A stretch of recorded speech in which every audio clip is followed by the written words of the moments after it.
பசும்புல் மேய்ச்சலில் பார செய்வேன், பாயும் அருவிக்கு நடத்தி செல்வேன்.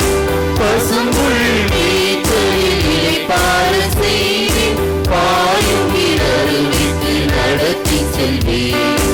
அழிவுற்றதும் வலுவற்றதும் தலைப்புற்றதும் சோர்வுற்றதும் நிலை வாழ்விலே நிலை பெற செய்வேன். சிறுமந்தையே சேர்ந்திடுவோம், இறையாட்சியை அமைத்திடுவோம். சிறுமந்தையே சேர்ந்திடுவோம், இறையாட்சியை அமைத்திடுவோம். ஆயனை தேடும் ஆடுகளே, ஆயன் நம்மை தேடுகிறார்.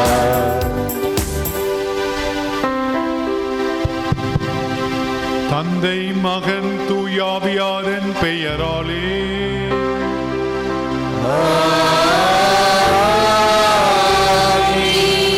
அமைதி உங்களோடு இருப்பதாக.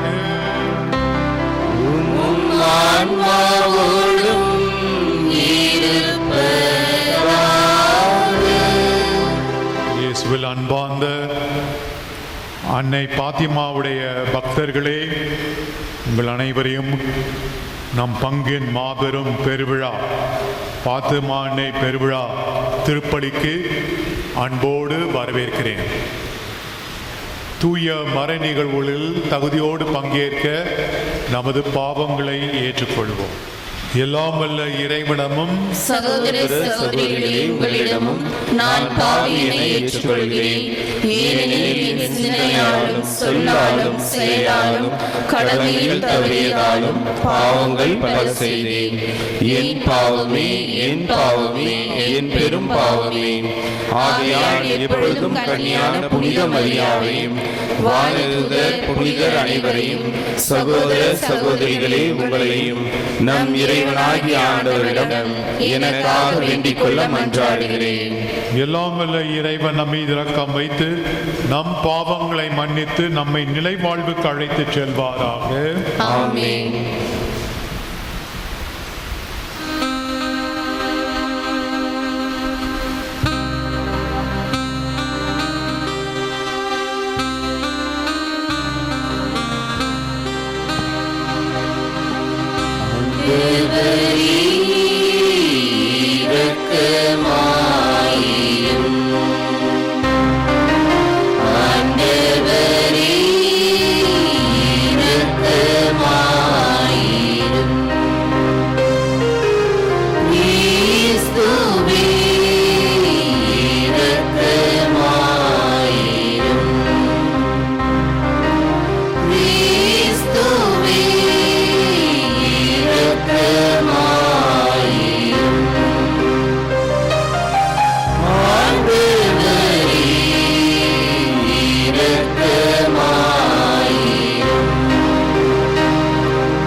எசாயா போது முதலில் அங்கு பரிமாறப்படும் உணவு வகைகளை பட்டியலிடுகிறார். மேலோட்டமாக பார்த்தால் இவை வெறும் உணவுப் பொருட்களின் பட்டியலை போல் தெரிகிறது. ஆனால் இஸ்ரேல் மக்கள் வாழ்ந்து வந்த அடிமை வாழ்வை நினைத்து பார்த்தால் இந்த பட்டியல் அவர்கள் ஏங்கி தவித்த ஒரு விடுதலை வாழ்வின் அடையாளங்கள் என்பது புரியும்.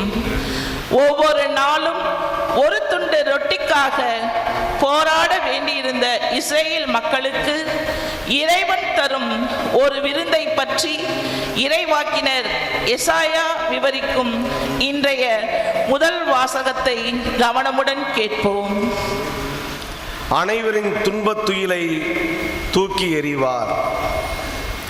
இறைவாக்கினர் எசாயா நூலிலிருந்து வாசகம்.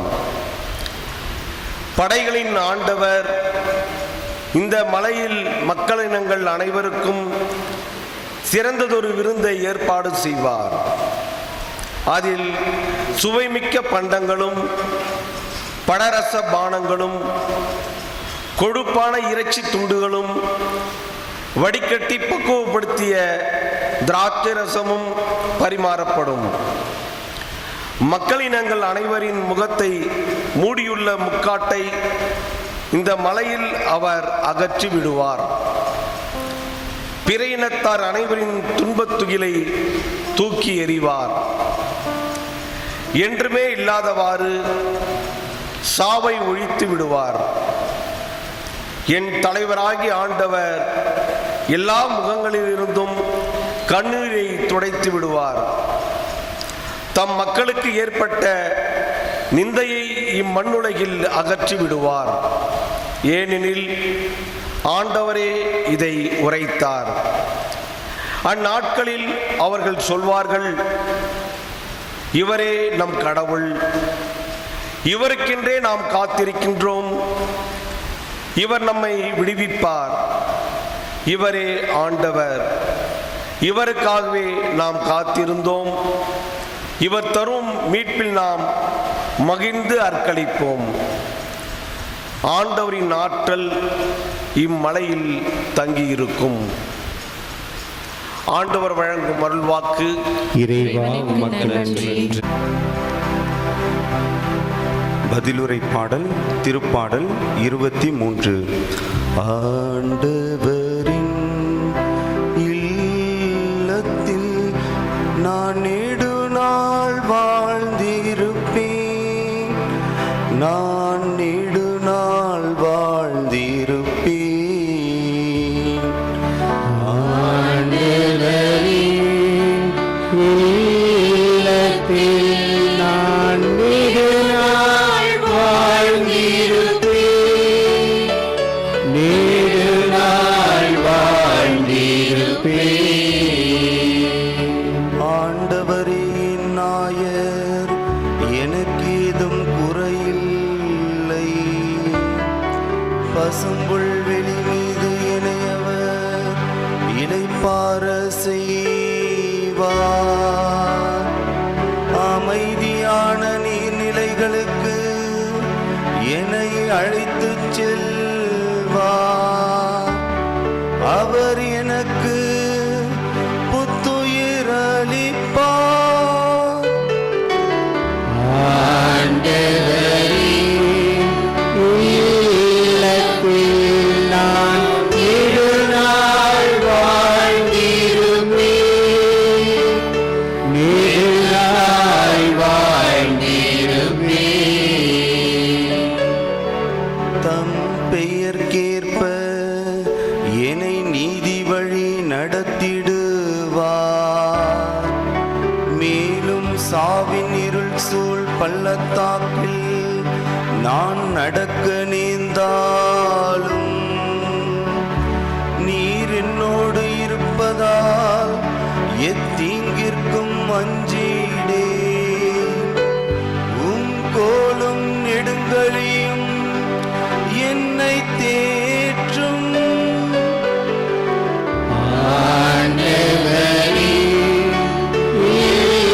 இல்லத்தில் நான் நெடுநாள்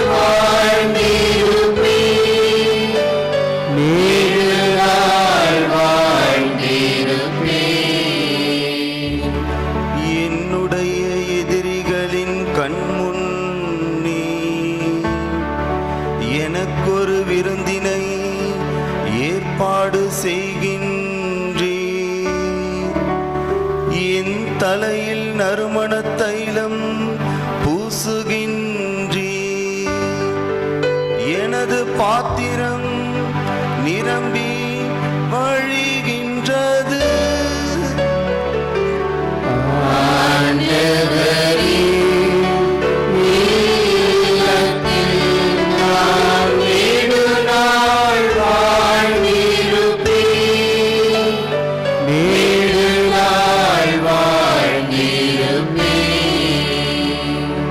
உண்மையாகவே என் வாழ்நாளெல்லாம் அருள் நலமும் பேரன்பும் என்னை புடை சூழ்ந்து வரும். நானும் ஆண்டவரின் இல்லத்தில் நெடுநாள் வாழ்ந்திருப்பேன்.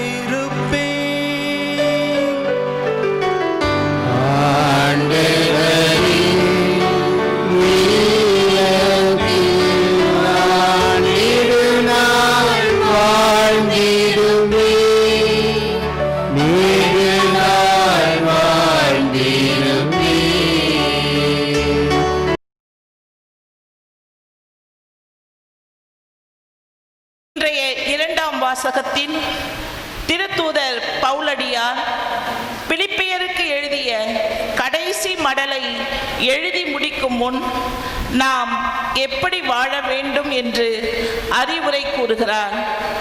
வறுமையிலும் வளமையிலும் வாழ பழகிக்கொள்ள அழைக்கின்றார். இறை ஆசீர் கூறி அவர் முடிக்கும் இவ்வாசகத்தை கவனமுடன் கேட்டு நாம் வாழ்க்கை முறைகளை மாற்றிடுவோம். வாசகம். எனக்கு வலுவூட்டுகிறவரின் துணை கொண்டு எதையும் செய்ய எனக்கு ஆற்றல் உண்டு.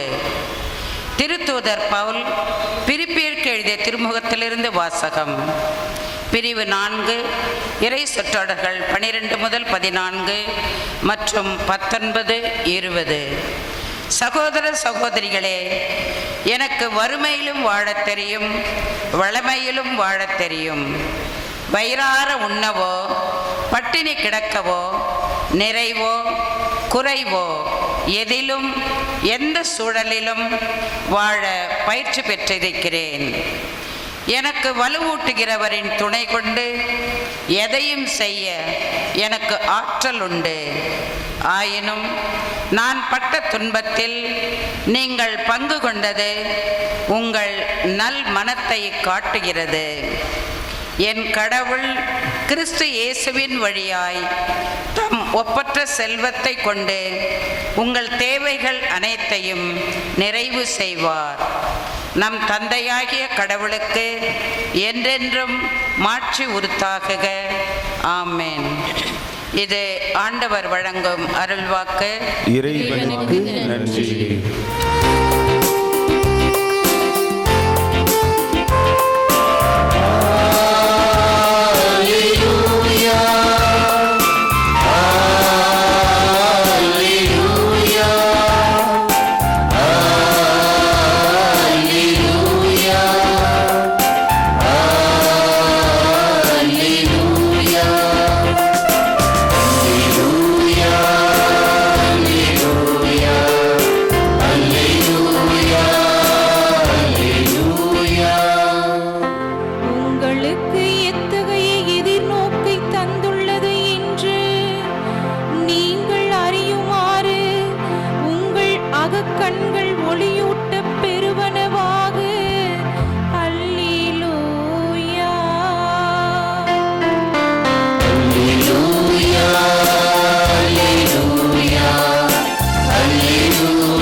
அதிகாரம் 12, 22 இறைவார்த்தைகள் 1 முதல் 14 வரை. அக்காலத்தில் இயேசு மீண்டும் தலைமை குருக்களையும் மக்களின் மூப்பர்களையும் பார்த்து ஓமைகள் வாயிலாக பேசியது. விண்ணரசை பின்வரும் நிகழ்ச்சிக்கு ஒப்பிடலாம். அரசர் ஒருவர் தம் மகனுக்கு திருமணம் நடத்தினார். திருமணத்திற்கு அழைப்பு பெற்றவர்களை கூட்டிக் கொண்டு வருமாறு அவர் தம் பணியாளர்களை அனுப்பினார். அவர்களோ வர விரும்பவில்லை. மீண்டும் அவர் வேறு பணியாளர்களிடம், நான் விருந்து ஏற்பாடு செய்திருக்கிறேன், காளைகளையும் கொழுத்த கன்றுகளையும் அடித்து சமையலெல்லாம் தயாராய் உள்ளது, திருமணத்திற்கு வாருங்கள் என்று அழைப்பு பெற்றவர்களுக்கு கூறுங்கள் என்று சொல்லி அனுப்பினார். அழைப்பு பெற்றவர்களோ அதை பொருட்படுத்தவில்லை. ஒருவர் தம் வயலுக்கு சென்றார், வேறு ஒருவர் தம் கடைக்கு சென்றார். மற்றவர்களோ அவருடைய பணியாளர்களை பிடித்து இழிவுபடுத்தி கொலை செய்தார்கள். அப்போது அரசர் சினமுற்று தமது படையை அனுப்பி அக்கொலையாளிகளை கொன்றொழித்தார். அவர்களுடைய நகரத்தையும் தீக்கிரையாக்கினார். பின்னர் தம் பணியாளர்களிடம், திருமண விருந்து ஏற்பாடாகி உள்ளது, அழைக்க பெற்றவர்களோ தகுதியற்று போனார்கள். எனவே நீங்கள் போய் சாலையோரங்களில் காணும் எல்லாரையும் திருமண விருந்திற்கு அழைத்து வாருங்கள் என்றார். அந்த பணியாளர்கள் வெளியே சென்று வழியில் கண்ட நல்லோர் தீயோர் யாவரையும் கூட்டி வந்தனர். திருமண மண்டபம் விருந்தினரால் நிரம்பியது. அரசர் விருந்தினரை பார்க்க வந்தபோது அங்கே திருமண ஆடை அணியாத ஒருவனை கண்டார். அரசர் அவனை பார்த்து, தோழா, திருமண ஆடையின்றி எவ்வாறு உள்ளே வந்தாய் என்று கேட்டார். அவனோ வாயெடுத்து நின்றான். அப்போது அரசர் தம் பணியாளர்களிடம், அவனுடைய காலையும் கையையும் கட்டி புறம்பே உள்ள இருளில் தள்ளுங்கள், அங்கே அழுகையும் அங்கலாய்ப்பும் இருக்கும் என்றார். இவ்வாறு அழைப்பு பெற்றவர்கள் பலர், ஆனால் தெரிந்தெடுக்கப்பட்டவர்களோ சிலர். இது வாழ்வு தரும் கிறிஸ்துவின் நற்செய்தி. கிறிஸ்துவே உமக்கு புகழ். அந்த பாத்திமா அன்னை பக்தர்களே, வாழ்க்கையிலே நம் அனைவருக்கும் ஒரு சுவையான நிகழ்ச்சி திருமண கொண்டாட்டம். ஒரு திருமண கொண்டாட்டத்திற்கு பலர் அழைக்கப்பட்டிருந்தார்கள். மணமக்கள் வரவேற்புக்கு பிறகு உணவு பரிமாறப்பட்டது. அப்போது ஒருவர் பரிமாறிக்கொண்டே இருந்தார். திடீரென்று ஒரு ஆள் முன்னாடி நின்று, யோ, நானும் பார்த்துக்கிட்டே இருக்கிறேன், இந்த பந்தியில் நீ 6வது முறை சாப்பிட்ற, 6வது முறையாக சாப்பிட்ற நீ. அப்போ சாப்பிட்ற சொன்னாரா, ஐயா சும்மாருங்க, உங்களுக்கு ஞாபக சக்தி அதிகம், எனக்கு ஜீரண சக்தி அதிகம் அப்படின்னு சொன்னான். அன்பார்ந்தவர்களே, இன்றைய நற்செய்தி முதல் வாசகம் இறையரசை ஒரு திருமண விருந்துக்கு ஒப்பிடுகின்றது. திருமண விருந்து, திருமண விருந்திற்கு அனைவரும் அழைக்கப்படுகின்றார்கள். ஆனால் நற்செய்திப்படி பலர் சாக்குப்போக்கு சொல்லுகிறார்கள், எனக்கு விருந்துக்கு வர முடியாது, காரணம் நான் வயலுக்கு செல்ல வேண்டும், என் பணியை பார்க்க வேண்டும் என்று ஏதாவது சாக்குப்போக்கு சொல்லுகிறார்கள். இந்த திருமண விருந்து என்பதை எப்படி புரிந்து கொள்வது? 2-3 நிலைகளில் நாம் இந்த திருமண விருந்தை புரிந்து கொள்ளலாம். முதலில் திருமண விருந்து இறையரசு. இறையரசு முதலில் பரிசேயர்கள் யூதர்களுக்கு தான் வெளிப்படப்பட்டது. அவர்கள்தான் தேர்ந்தெடுக்கப்பட்ட மக்கள். ஆகவே ஆண்டவர் அவர்களை அழைக்கிறார், வாருங்கள் என்று. ஆனால் ஆண்டவருடைய அழைப்பை உதறி தள்ளிவிட்டு அவர் அனுப்பிய இறைவாக்கினர்கள் எல்லாம் கொலை செய்தார்கள். ஆகவே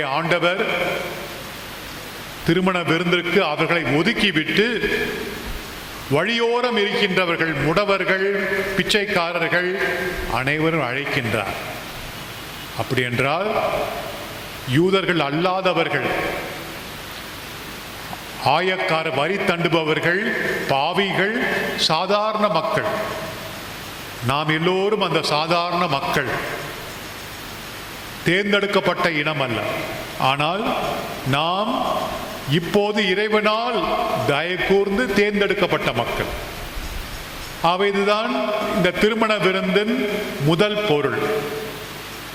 இரண்டாவது, இந்த திருமண விருந்தை நாம் திருப்பலிக்கு ஒப்பிட்டு பார்க்கலாம். ஒவ்வொரு ஞாயிற்றுக்கிழமையும் ஆண்டவர் நம்மை திருப்பலிக்கும் திருவிருந்துக்கும் அழைக்கிறார். ஆனால் இன்றும் எத்தனை பேர் திருப்பலிக்கு வருகிறார்கள்? இந்த கொரோனா காலத்தை விட்டுவிடுங்கள், அநேகர் பெரியவர்கள் எல்லாம் வர வேண்டாம், குழந்தைகள்லாம் வர வேண்டாம் என்று சொல்லியிருக்கிறோம். ஆனால் சாதாரண காலத்திலே எத்தனை பேர் திருப்பலிக்கு வருகிறார்கள்? நம் நாட்டிலே நாம் ஒரு கணக்கெடுத்தால் தோராயமாக 30 அல்லது 40% மக்கள் தான் திருப்பலிக்கு வருகிறார்கள், கத்தோலிக்கர்கள். மற்றவர்களாம் குடும்ப அட்டை வச்சிருப்பாங்க, தேர்னா வருவாங்க, அல்லது பெரிய வெள்ளி அன்னை வருவாங்க, கிறிஸ்துமஸுக்கு வருவாங்க. ஆனால் ஒவ்வொரு ஞாயிற்றுக்கிழமையும் வருகிறவர்கள் 30 அல்லது 40% மக்கள் தான்.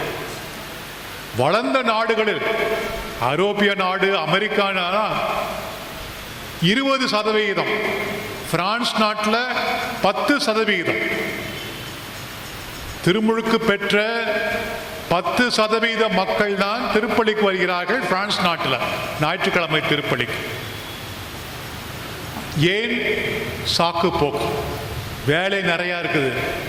6 நாள் கடுமையாக வேலை செஞ்சு 7வது நாள் நான் ஓய்வெடுக்க வேண்டும், வீட்டில் ஓய்வெடுக்க வேண்டும், துணி துவைக்க வேண்டும், வீட்டு வேலைகளை கவனிக்க வேண்டும், சினிமாவுக்கு செல்ல வேண்டும், கிரிக்கெட் மேட்ச் பார்க்க வேண்டும்.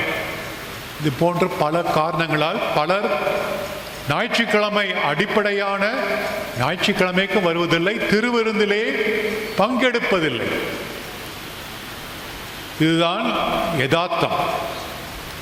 அன்பார்ந்தவர்களே, அதே நற்செய்தி ஓமையிலே முடவர்கள், பிச்சைக்காரர்கள்லாம் உள்ள வந்த பிறகு திருமணத்துக்கு அழைத்த அரசன் ஒருவன் திருமண ஆடை இன்றி இருப்பதை கவனித்தான். அதை பார்த்து, நண்பா, உன் ஆடை எங்கே என்று கேட்டபொழுது அவன் வாய்ப்பொத்தி இருந்தான். இவனை தூக்கி கொண்டு வெளியே தள்ளுங்கள், புறம்பே தள்ளுங்கள், அங்கே அழுகையும் அங்கலாய்ப்பும் இருக்கும் என்று. இந்த திருமண ஆடை என்றால் என்ன? பொதுவாக ஒரு திருமணத்துக்கு போனோம் என்றால் மொய் எழுத வேண்டும், அல்லது கல்யாண பரிசு எடுத்து செல்ல வேண்டும். அப்போதுதான் தகுதியானவர். நான் சென்னையில் இருந்தபோது ஒருவர் எல்லா திருமணத்துக்கும் செல்லுவார். பங்கில் நடக்கின்ற எல்லா திருப்பலிக்கும் அவர் ஒரு கோட் சூட் போட்டிருந்தார், டை வச்சிருந்தார். அதை வைத்துக்கொண்டு எல்லா திருமணங்களும் போய் இலவசமாக சாப்பிட்டு விடுவார். ஆனால் கல்யாண பரிசு கொடுக்க மாட்டார். அவர் ஒரு ஏழை. ஆகவே ஒரு திருமணத்துக்கு செல்ல வேண்டும் என்றால் தகுதி, கல்யாண பரிசு கொடுக்க வேண்டும், அல்லது மொய் எழுத வேண்டும். திருப்பலிக்கு வரும்போது திருமண ஆடை என்றால் என்ன? திருவிருந்து ஆடை என்றால் என்ன? நமது மனநிலை. ஏனோதானோ என்று திருப்பலிக்கு வருகிறவர்கள், கடமைக்காக திருப்பலிக்கு வருகிறவர்கள் எந்த பலனையும் பெற்றுக்கொள்ள மாட்டார்கள். திருப்பலிக்கு ஆர்வத்தோடு, நம்பிக்கை உணர்வோடு அருள் பெற வேண்டும் என்று வருகிறவர்கள் பலன் பெறுவார்கள். அடுத்தபடியாக மோட்சம், விண்ணகம். விண்ணகத்திலே அநேகர் வரவேற்கப்படுவார்கள். புனித பேதுரு நுழைவாயிலிருந்து அனைவரையும் வரவேற்பார். ஆனால் ஆண்டவர் இயேசு உலா வருவார், ஒரு செக்கிங்காக வருவார். வந்து, ஐயா, உன் திருமண ஆடை எங்கே என்று கேட்பார். திருமண ஆடை என்ற இங்கு என்ன பொருள் என்றால், நீ உலகத்தில் வாழ்ந்தபோது ஏதாவது நல்ல காரியம் செய்திருக்கிறாயா? உண்மையான தன்னலமற்ற நல்ல காரியம் செய்திருக்கிறாயா? இல்லை என்றால் புறம்பே தள்ளப்படுவாய். அன்பார்ந்தவர்களே, குழந்தைகளுக்கு திருமுழுக்கு கொடுக்கும் போது குருவானவர் ஒரு வெண்ணிற ஆடையை கொடுக்கிறார். இந்த வெண்ணிற ஆடையை எடுத்து நீ இதை மாசுபடாமல் காத்து கொள்க என்று சொல்லுகிறார். ஆகவே நாம் திருப்பலிக்கு வரும் பொழுதும் மோட்சத்துக்கு செல்லும் போதும் அந்த வெண்ணிற ஆடையை அணிந்திருக்க வேண்டும். திருப்பலிக்கு வரும்போது சரியான மனநிலை, மோட்சத்துக்கு செல்லும் போது நல்ல நற்செயல்களை செய்த நல்ல மனநிலை. இதுதான் அந்த வெண்ணிற ஆடை, அதுதான் திருமண ஆடை. அன்பார்ந்தவர்களே, நமது அன்னை பாத்திமா மே மாதம் 13ஆம் தேதி முதல் அக்டோபர் 13ஆம் தேதி வரை 6 முறை பிரான்சிஸ், ஜெசிந்தா, லூசி என்ற பிள்ளைகளுக்கு தோன்றினாள். எந்த வருடம்? 1917ஆம் ஆண்டு. இந்த 1917ஆம் ஆண்டு வரலாற்றிலே சிறப்புமிக்க ஒரு ஆண்டு. காரணம், அதே ஆண்டில்தான் நவம்பர் மாதம் ரஷ்ய கம்யூனிஸ்ட புரட்சி வெடித்தது. பொது உடைமை கொள்கை புரட்சி ரஷ்யாவிலே வெடித்தது. அப்போது தலைவர் லெனின் பயங்கரமான வன்முறை கட்டவிழ்க்கப்பட்டது. அநேகர் இறந்து போனார்கள். பயங்கரமான வன்முறை கொலை. இந்த வன்முறை கொலையின் விளைவாக தான் கம்யூனிசம், பொது உடைமை அரசு அங்கு நிலைநாட்டப்பட்டது. இதற்கு மாறாக அடக்கமான ஒரு சூழ்நிலையிலே சிறு பிள்ளைகளுக்கு நமது அன்னை அமைதியின் செய்தி அறிவிக்கின்றார். அன்பார்ந்த பிள்ளைகளே, உலகம் தேடுவது அமைதி. இந்த அமைதியை எப்படி பெறுவது? ஜெபத்தினால், தவத்தினால். அதிகமாக ஜெபியுங்கள், அதிகமாக தவம் செய்யுங்கள். உலகத்திலே வன்முறை ஒழிய வேண்டும். கடவுள் இல்லை என்ற நிலை மாறி அனைவரும் கடவுள் பால் திரும்ப வேண்டும். ஜெபியுங்கள் என்று சொன்னார்.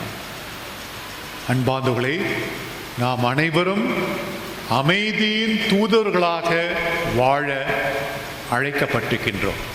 முதலில் நம் குடும்பங்களில், இரண்டாவது நமது பங்கிலே, மூன்றாவது சமுதாயத்திலே அமைதியின் தூதர்களாக நமது அன்னை பாத்திமா அன்னை நம் அனைவருக்கும் துணை புரிந்து அமைதியின் கருவிகளாக நம்மை மாற்றுவாளாக. ஆமென். படைத்தவராம் கடவுள் ஒருவர் இருக்கின்றார். தந்தை, மகன், தூய ஆவியார் ஒன்றாய் வாழ்வோரை நம்புகிறேன். தூய ஆவியின் வல்லமையார் இறை மகன் நமக்காய் மனிதரானார். கன்னி மரியிடம் பிறந்தவராம் இயேசுவை உறுதியாய் நம்புகிறேன்.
அன்புமிக்க சகோதர சகோதரிகளே, கடவுள் நமக்கு செய்த நன்மைகளை நினைவு கூர்ந்திட ஒன்றாய் கூடியுள்ள நாம் அவரை மன்றாடுவோம். அவர் திருவுளத்துக்கு ஏற்றபடி மன்றாட்டுக்கள் அமைய வேண்டுவோமாக. நம்பிக்கையாளர்களின் மன்றாட்டுக்கள். எங்கள் திருவையின் நாயகனே, எம் இறைவா, எம் திரு அவையில் உள்ள அனைவரும் நீர் தரும் விருந்திற்கு தகுதியானவர்களாய் தங்களையே தயாரித்து கொள்ளவும், எந்த சூழ்நிலையிலும் தங்கள் நிலை மாறாது உமது சாட்சிகளாய் வாழ எங்களுக்கு நல் மனமும் ஆசீரும் தந்து தூய ஆவியின் கொடைகளை பொய்ந்திட வேண்டுமென்று இறைவா உம்மை மன்றாடுகிறோம். எங்கள் குடும்பத்தின் நாயகனே, எம் இறைவா, எம் குடும்பங்களில் உள்ள அனைவரும் வறுமையிலும் வளமையிலும் இன்பத்திலும் துன்பத்திலும் நேரிய வழியில் நடந்திடவும், தன்னலம் துறந்து பிறர் நலம் காணும் நல்மனம் படைத்தவர்களாய் வாழவும், என்றும் உமது உன்னத சீடர்களாய் உலகெங்கும் வள வரவும், எங்கள் பெற்றோருக்கு உகந்த பிள்ளைகளாய் வாழ்ந்திட உம் அருள் வேண்டும் என்று இறைவா உம்மை மன்றாடுகிறோம். எங்கள் வளமையின் நாயகனே, எம் இறைவா, தமிழகம் எங்கும் தொற்று நோயினால் பாதிக்கப்பட்ட மக்களுக்கு நற்சுகத்தையும் போதிய மருத்துவ வசதிகளையும் பெறவும், நாங்கள் அனைவரும் நல்ல சமுதாய உணர்வுடன் சுற்றுச்சூழ்நிலையை பேணி காக்கவும், எங்கள் ஆண்டவரும் மருத்துவருமான கிறிஸ்துவின் அருளால் நலமடைய அருள் புரிய வேண்டும் என்று இறைவா உம்மை மன்றாடுகிறோம். இறைவா, உலகெங்கிலும் தீராத நோயினால் வேதனைப்பட்டு கொண்டிருக்கும் ஒவ்வொருவருக்கும் ஜெபமாலை ஜெபித்து உமது அற்புத கரத்தின் வல்லமையை உணர்ந்து குணம் பெற வேண்டும் என்று இறைவா உம்மை மன்றாடுகிறோம். எங்கள் தகுதியிலே நம்பிக்கை கொள்ளாமல் உமது இரக்கத்தை முன்னிட்டு எங்கள் மன்றாட்டுக்களை கேட்டருளும். எங்கள் ஆண்டவராகிய கிறிஸ்து வழியாகவே உம்மை மன்றாடுகிறோம்.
சகோதர சகோதரிகளே, என்னுடையதும் உங்களுடையதுமான இப்பலி எல்லாம் வல்ல தந்தையாகிய இறைவனுக்கு ஏற்றதாகும்படி மன்றாடுங்கள்.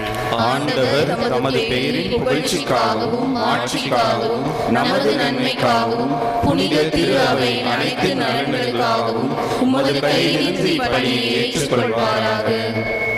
ஆண்டவரே, உம் திருமகனுடைய தாய் பாத்திமா அன்னையின் விழாவிலே மகிழும் நாங்கள் உமக்கு புகழ்ச்சி பலியை ஒப்புக் கொடுக்கின்றோம்.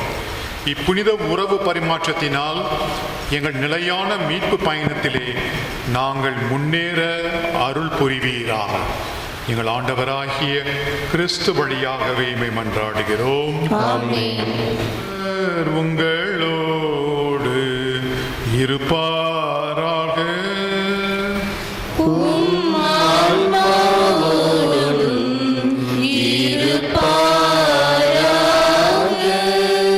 இதயங்களை மேலே எழுப்புங்கள்.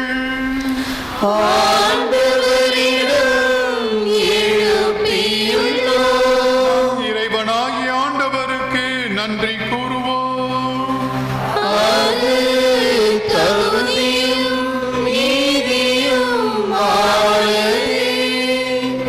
ஆண்டவரே, தூயவரான தந்தையே, என்றும் உள்ள எல்லாம் வல்ல இறைவா, எந்நாளும் எவ்விடத்திலும் நாங்கள் உமக்கு நன்றி செலுத்துவதும் எப்பொழுதும் கன்னியான பாத்திமா அன்னையுடைய பெருவிழாவிலே நாங்கள் உம்மை போற்றி புகழ்ந்து மாட்சிப்படுத்துவதும் மெய்யாகவே தகுதியும் நீதியுமாகும். எங்கள் கடமையும் மீட்புக்கு உரிய செயலுமாகும். தூய ஆவி நிழலிட்டதினால் அந்த அன்னை உம்முடைய ஒரே திருமகனை கருத்தாங்கி தமது கன்னிமையின் மாட்சியில் நிலைத்து நின்று நிலையான ஒளியாகிய எங்கள் ஆண்டவர் இயேசு கிறிஸ்துவை உலகிற்கு அளித்தார். அவர் வழியாகவே எமது மாண்பை வானதூதர் புகழ்கின்றனர்.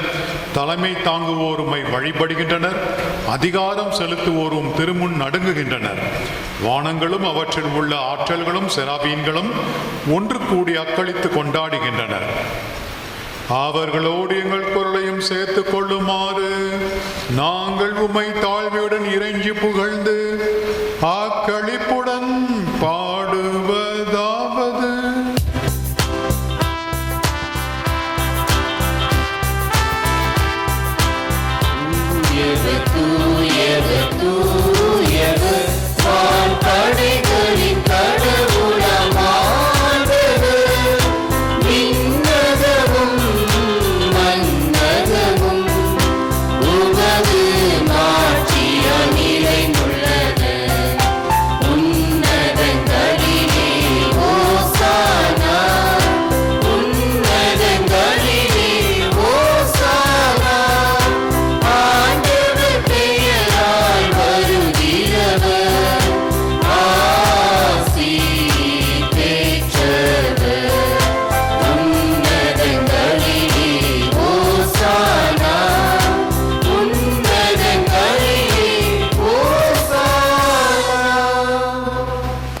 ஆண்டவரே, நீ மெய்யாகவே தூயவர். உம்முடைய படைப்புகள் எல்லாம் புகழ்வது தகுமே.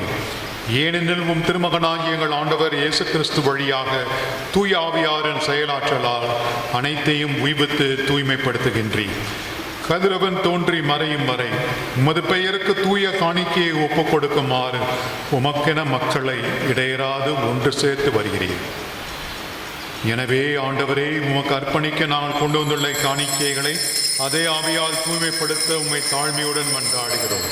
இவ்வாறு உம் திருமகனாகிய எங்கள் ஆண்டவர் இயேசு கிறிஸ்துவின் உடலாகவும் இரத்தமாகவும் இவை மாறுவனவாக அவர் பணித்தவாறே இம்மறை நிகழ்வுகளை கொண்டாடுகின்றோம். ஏனெனில் அவர் காட்டி கொடுக்கப்பட்ட இரவில் அப்பத்தை எடுத்து உமக்கு நன்றி செலுத்தி ஆசி வழங்கி அதை பெற்று தம் சீடர்களுக்கு அளித்து அவர் கூறியதாவது: அனைவரும் இதிலிருந்து பெற்று உண்ணுங்கள், ஏனெனில் இது உங்களுக்காக கையளிக்கப்படும் என் உடல்.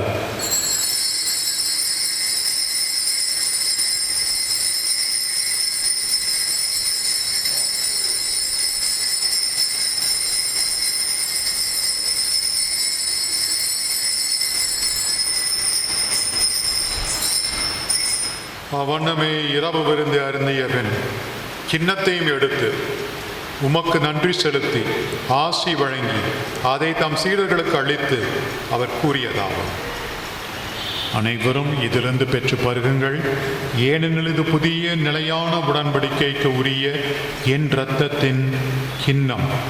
இது பாவ மன்னிப்புக்கென்று உங்களுக்காகவும் பலருக்காகவும் சிந்தப்படும். இதை என் நினைவாக செய்யுங்கள்.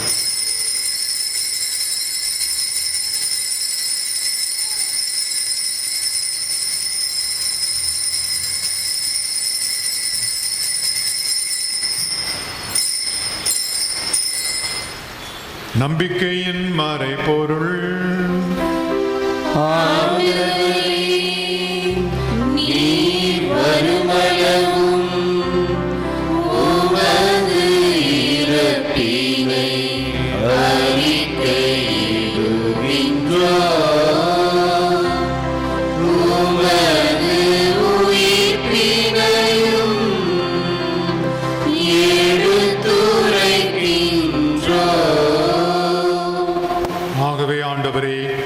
திருமகனின் மீட்பளிக்கும் பாடுகளையும் வியப்பு கூறிய உயிர்ப்பையும் முன்னேற்றத்தையும் நாங்கள் நினைவு கூறுகின்றோம். இவர் மீண்டும் வருவார் என எதிர்பார்த்திருக்கும் நாங்கள் இப்புனிதமான உயிருள்ள பலியை நன்றி செலுத்தி உமக்கு ஒப்புக் கொடுக்கின்றோம். உமது திரு அவையின் காணிக்கையை கண்ணோக்கியருள் உம்மை மன்றாடுகின்றோம். இப்பலியினால் நீர் உளம் கனிய திருவிழமானீர்.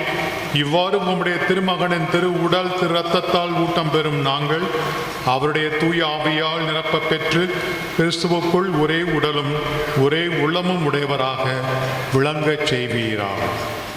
ஆண்டவரே, எங்களை உமக்கு இன்றும் காணிக்கையாக்குவாராக. இவ்வாறு உம்மால் தேர்ந்து கொள்ளப்பட்டவர்களோடும் முதலாக புனிதமிக்க கன்னிமரியும் கடவுளின் தாயுமான மரியா, அவருடைய கணவரான புனித யோசேப்பு, புனித திருத்தூதர்கள், மாட்புமிக்கு மறைசாட்சியர், இன்று நாங்கள் விழா கொண்டாடும் பாத்திமா அன்னை மற்ற புனிதர் அனைவரோடும் நாங்கள் உரிமை பேச்சுக்கு தகுதியுடையோர் ஆகுவோமாக. இவர்களின் வேண்டுதலால் நாங்கள் என்றும் உமது உதவியை பெறுவோம் என உறுதியோடு இருக்கின்றோம். ஆண்டவரே, எங்களை உம்மோடு ஒப்புரவாக்கும் இப்பலி உலகிற்கெல்லாம் அமைதி மீட்பும் தர வேண்டும் என மன்றாடுகின்றோம்.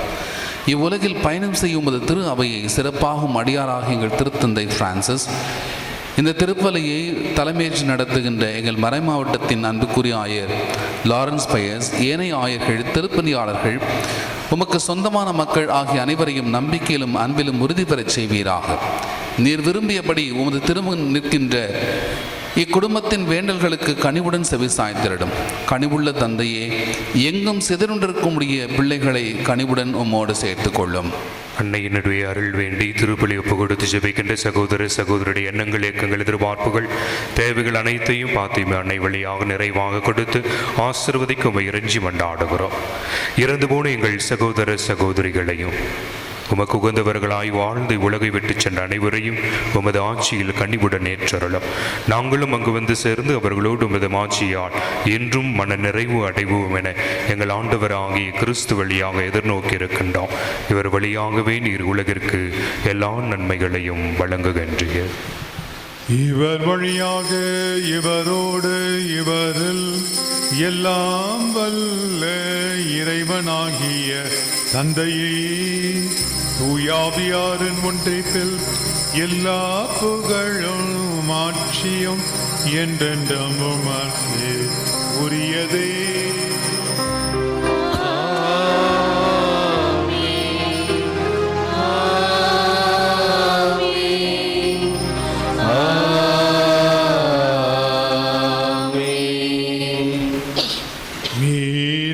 கட்டளையால் கற்பிக்கப்பட்டு இறை படிப்பினையால் பயிற்சி பெற்ற நாம் துணிந்து பாடுவோம்.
தீமையிலிருந்து எங்களை விடுவித்தருளும்.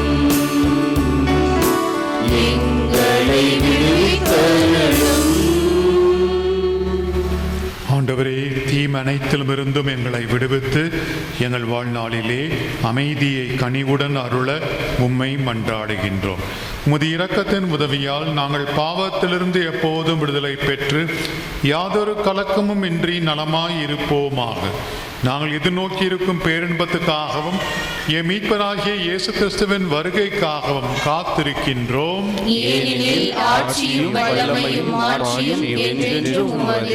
ஆண்டவரே இயேசு கிறிஸ்துவே, அமைதியை உங்களுக்கு விட்டு செல்கிறேன், என் அமைதியையே உங்களுக்கு அளிக்கின்றேன் என்று திருத்தூதர்களுக்கு மொழிந்தீரே. எங்கள் பாவங்களை பாராமல் உமது திரு அவையை நம்பிக்கையை கண்ணோக்கி உமது திருவுளத்திற்கேற்ப அதற்கு அமைதியையும் ஒற்றுமையும் அளித்தருள்வீராம். என்றென்றும் வாழ்ந்து ஆட்சி செய்கின்றவர் நீரே. ஆண்டவருடைய அமைதி உங்கள் அனைவரோடும் என்றும் இருப்பதாக.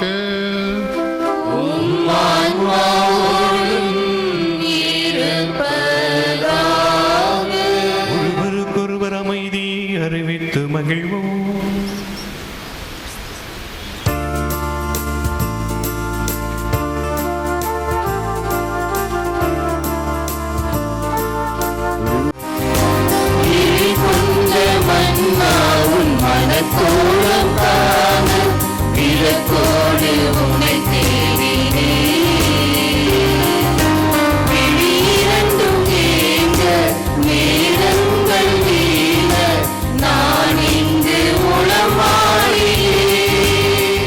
ஆண்டவரே, விண்ணக உணவால் ஊட்டம் பெற்றுள்ள நாங்கள் உம்மை கெஞ்சி வேண்டுகின்றோம்.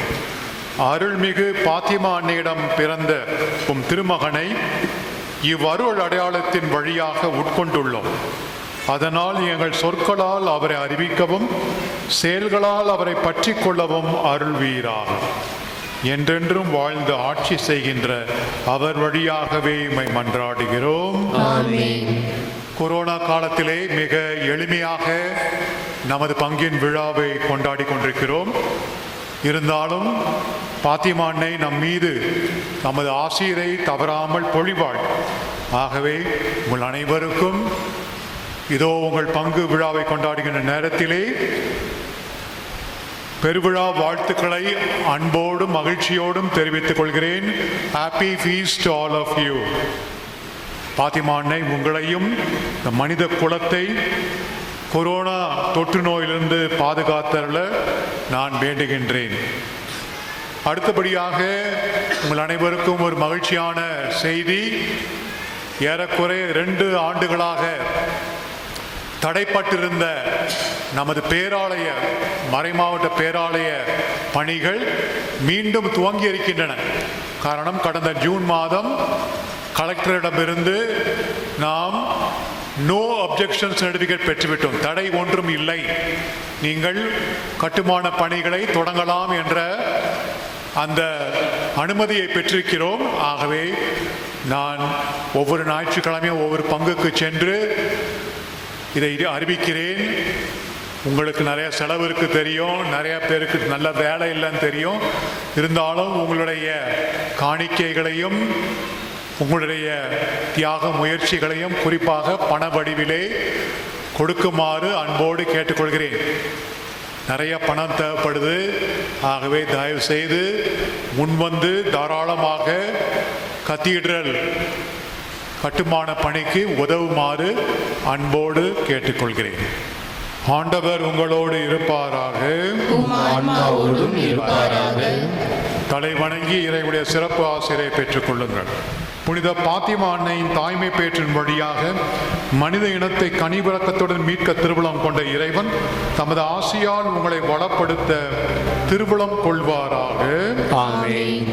பாத்திமா அன்னையின் வழியாக வாழ்வின் காரணத்தை அடைய தகுதி பெற்ற நீங்கள் அவரது பாதுகாவலை என்றும் எங்கும் உணர்வீர்களாக. இன்று இறைப்பட்டுதலோடு கூடியிருக்கும் நீங்கள் அருள் வாழ்வின் மகிழ்ச்சி, விண்ணக பரிசுகள் ஆகியவற்றின் கொடைகளை உங்களோடு எடுத்துச் செல்வீர்களாக. எல்லாம் வல்ல இறைவன் தந்தை, மகன், தூயாவியார் உங்கள் அனைவரையும் ஆசீர்வதிப்பாராக.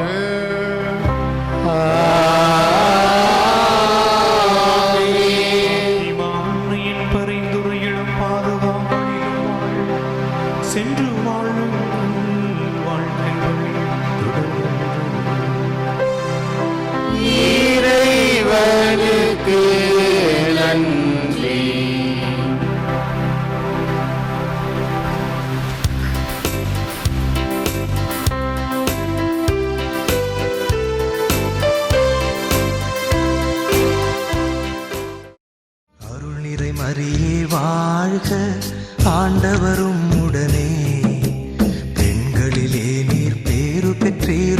மகனும் வாழியவே.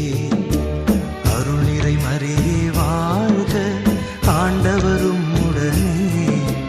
பெண்களிலே நீர் பேறு பெற்றேறும், மகனும் வாழியவே.